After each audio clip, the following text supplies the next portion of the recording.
welcome to day 3 of the first Can Week of this year. Today we are going to be talking about This One Summer by Mariko and Gillian Tamaki. This is a graphic novel which is about Rose and her family, and then her friend Wendy and her family. They're two friends that every summer their families come to the same what is it called? Cabin place. And it is a snapshot of their summer when I think they're about 14, 15, maybe younger. Young teenagehood, let's say. It's a summer when shit is going down.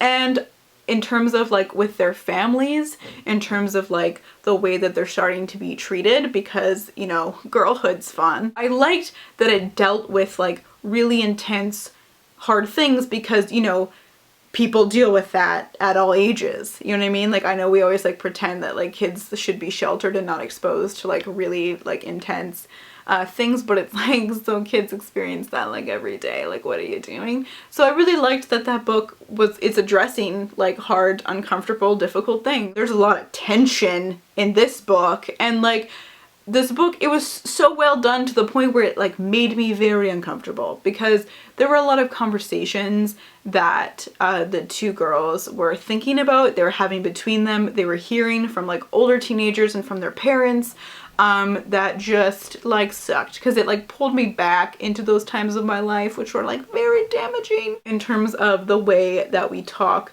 about girls and women, and we talk about their bodies, and the way that we internalize misogyny and we slut shame people, and just you know, that whole thing that you experience that you then have to unlearn later in life when you realize it's just internalized misogyny and awful.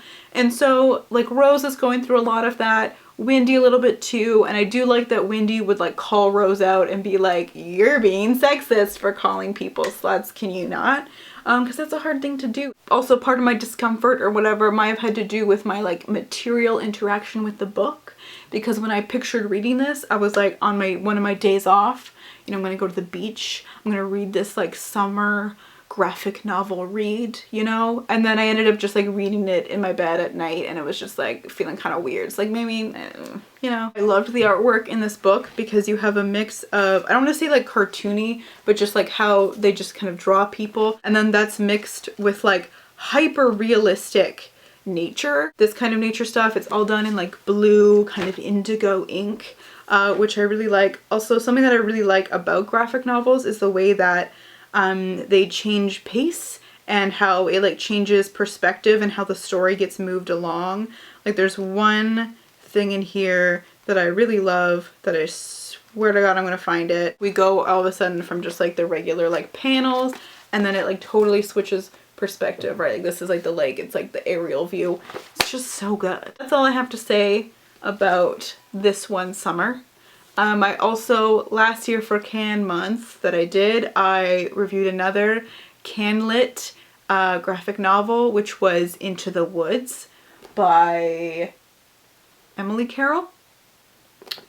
So yeah, and I will see you for the rest of Can Week. I think tomorrow is Even This Page is White by Vivek Shraya. Get excited.